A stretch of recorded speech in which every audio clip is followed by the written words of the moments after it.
May pumunta nga sa tattoo shop na galing Greece. At andito si ma'am and sir para suportahan ni ma'am ang kanyang mister. Sadya naman ako makalat sa sakuna sa iba't ibang bansa. At sa pagkakataong to, merong ang purpose dito si bossing. Meron siyang marka ng opera sa kanyang paa na gusto niyang matakpan. Kaya sabi ko, bossing, itabi mo, ako na.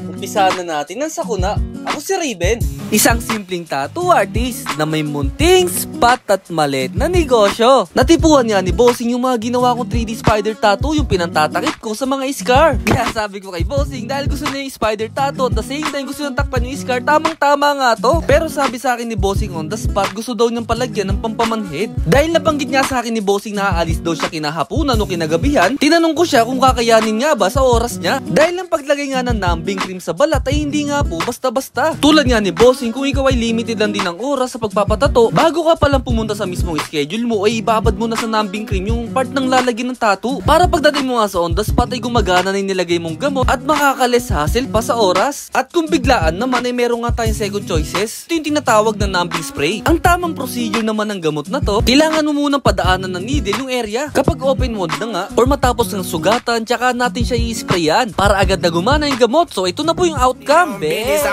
Big stepper, underground methods, top-notch hoes, get the most, not the list. And this is Raven Tattoo TV. So yun lang, keep safe.